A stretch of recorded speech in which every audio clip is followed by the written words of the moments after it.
नमस्कार दोस्तों, अगर आप भी किसी गवर्नमेंट एग्जाम की तैयारी कर रहे हैं तो यह वीडियो आपके लिए बहुत ही महत्वपूर्ण होने वाली है। आज की इस वीडियो में हम जीके जीएस के अंतर्गत पूछे जाने वाले बहुत ही महत्वपूर्ण पीवाईक्यू क्वेश्चन को देखेंगे। तो चलिए शुरू करते हैं। पहला क्वेश्चन है, निम्नलिखित में से कौन सा ग्रह सौर मंडल के सबसे ठंडे ग्रह की श्रेणी में आता है? Option number A Uranus, option number B Neptune, option number C Budh या फिर ऑप्शन नंबर डी मंगल। तो दोस्तों इसका आंसर हो जाएगा आपका आंसर नंबर ए यूरेनस, जो कि सौरमंडल के सबसे ठंडे ग्रह की श्रेणी में आता है। चलिए क्वेश्चन नंबर सेकंड है, वह उपकरण जो भूकंप की तीव्रता को मापने में मदद करता है, बताइए। मार्केली स्केल, सिस्मोग्राफ, रिएक्टर स्केल या फिर इनमें से कोई नहीं। तो दोस्तों इसका आंसर हो जाएगा आपका answer number C, Richter scale का उपयोग हम भूकंप की तीव्रता मापने के लिए करते हैं। चलिए क्वेश्चन नंबर थर्ड, निम्नलिखित में से कौन सा लेख शिक्षा के अधिकार से संबंधित है, बताइएगा। शिक्षा के अधिकार से संबंधित कौन सा अनुच्छेद है यहाँ पास? तो दोस्तों इसका आंसर हो जाएगा आपका आंसर नंबर ए, अनुच्छेद 20A। ठीक है। चलिए क्वेश्चन नंबर फोर, इस बंदरगाह को भारत के पहले हरित बंदरगाह के रूप में विकसित किया गया। देखिए बहुत ही महत्वपूर्ण क्वेश्चन, बताइएगा इसका आंसर। दीनदयाल बंदरगाह, पारादीप, पोर्ट ब्लेयर या फिर हल्दिया बंदरगाह। तो दोस्तों हल्दिया बंदरगाह को भारत के पहले हरित बंदरगाह के रूप में विकसित कहा जाता है, इसलिए इसका आंसर नंबर डी बिल्कुल सही हो जाएगा। चलिए क्वेश्चन नंबर फाइव, किस शैवाल को अंतरिक्ष शैवाल कहा जाता है, बताइएगा। तो दोस्तों इसका आंसर हो जाएगा आपका आंसर नंबर सी, क्लोरेला वॉलगारिस। ठीक है, क्लोरेला वॉलगारिस को हम क्या कहेंगे, अंतरिक्ष शैवाल के नाम से जानते हैं। तो ऑप्शन नंबर सी इसका राइट आंसर हो जाएगा। चलिए क्वेश्चन नंबर सिक्स, उस द्वीप का नाम क्या है जो भारत और श्रीलंका के बीच स्थित है, बताइएगा। माजुली, कच्चाचीवू, चुराव या फिर मुनरो।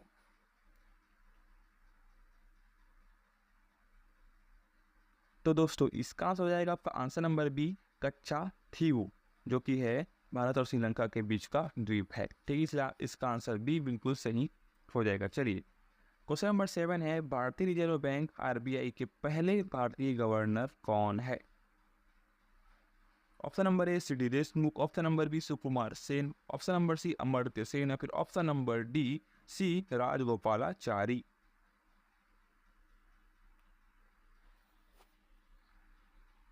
तो दोस्तों इसका आंसर हो जाएगा आपका answer number A C D Deshmukh, जो कि भारतीय प्रथम गवर्नर रहे।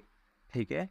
चलिए क्वेश्चन नंबर एट, निम्नलिखित में से किस वर्ष मणिपुर राज्य को अपनी पूर्ण आजीविका प्राप्त होती है, बताइएगा इसका answer.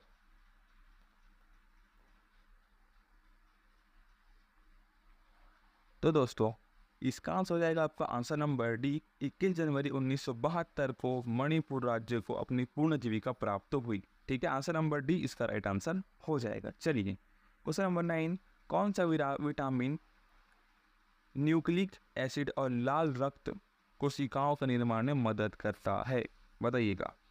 Vitamin B6, vitamin B3, vitamin B10 या फिर विटामिन B5।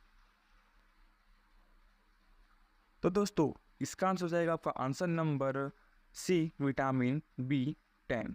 ठीक है, जो कि क्या करता है, लाल रक्त कोशिकाओं के निर्माण में क्या करता है, मदद करता है। चलिए क्वेश्चन नंबर 10, माध्यम के तापमान वृद्धि ध्वनि की गति को कैसे प्रभावित करती है, बताइएगा। माध्यम के तापमान में वृद्धि ध्वनि की गति को कैसे प्रभावित करती है, बताइए। गति में कमी होती है, गति बढ़ती है या फिर अपरिवर्तित रहती है या फिर इनमें से कोई नहीं। तो दोस्तों इसका आंसर हो जाएगा आपका आंसर नंबर बी, गति बढ़ती है। जब भी माध्यम के तापमान में वृद्धि होगी ध्वनि की गति को बढ़ती है। ठीक है, इसलिए इसका आंसर बी बिल्कुल सही हो जाएगा। चलिए क्वेश्चन नंबर 11, चूहे को मारने के लिए निम्नलिखित में से किस रसायन का उपयोग किया जाता है, बताइएगा।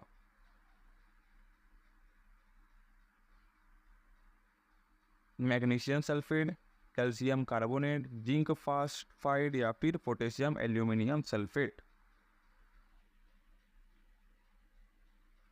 तो दोस्तों इसका आंसर हो जाएगा आपका answer number C, zinc phosphide का उपयोग हम चूहे को मारने के लिए रसायन के रूप में करते हैं। आंसर नंबर सी इसका राइट आंसर हो जाएगा। चलिए क्वेश्चन नंबर 12, नीचे भारतीय राज्य और उनके केंद्र शासित प्रदेश और उनकी राजधानियां हैं। ठीक है, निम्नलिखित विकल्पों में से कौन सा जो जोड़ है वो बेमेल है। ठीक है, जैसे तेलंगाना का हैदराबाद, असम का दिसपुर, लक्षद्वीप का लक्षद्वीप का कवारत्ती और मध्य प्रदेश का लखनऊ। बताइएगा कौन सा जो कि जोड़ी है वो गलत है। तो दोस्तों इसका आंसर हो जाएगा आपका answer number D, Madhya Pradesh का लखनऊ। यही गलत है क्योंकि मध्य प्रदेश का क्या होगा आपका भोपाल। ठीक है, तो आंसर नंबर डी इसका राइट आंसर हो जाएगा। चलिए क्वेश्चन नंबर 13, पृथ्वी की आयु की गणना में किस तत्व के समस्थानिक का उपयोग किया जाता है।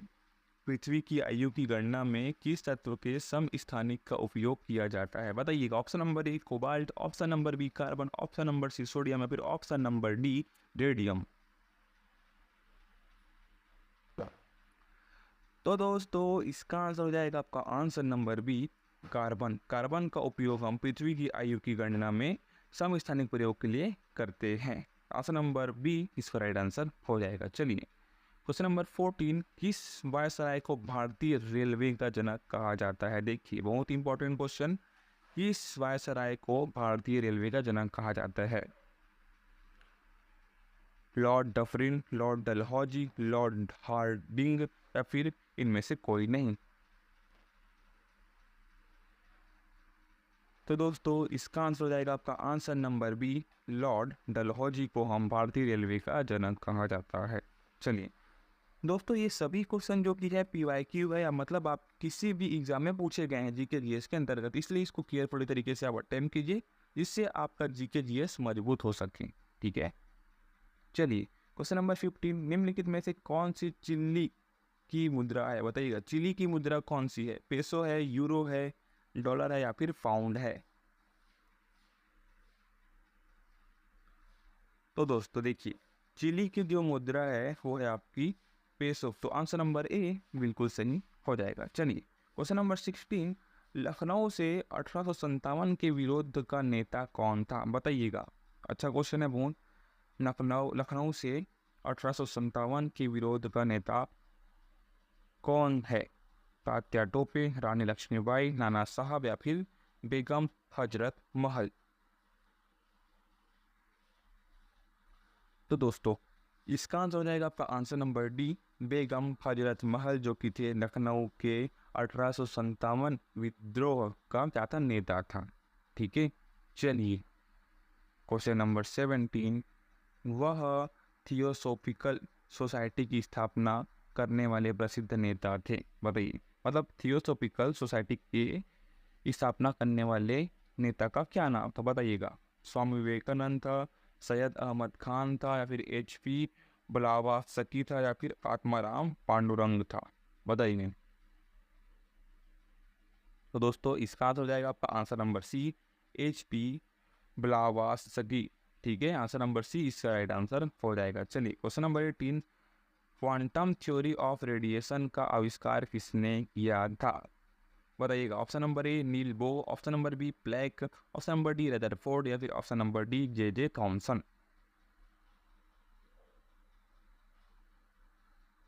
तो दोस्तों इसका आंसर हो जाएगा आपका आंसर नंबर बी प्लैंक, जो कि थे क्वांटम थ्योरी ऑफ रेडिएशन का आविष्कार किए थे। आंसर नंबर बी इसका राइट आंसर हो जाएगा। चलिए क्वेश्चन नंबर 19, विश्व का सबसे बड़ा पठार कौन सा है।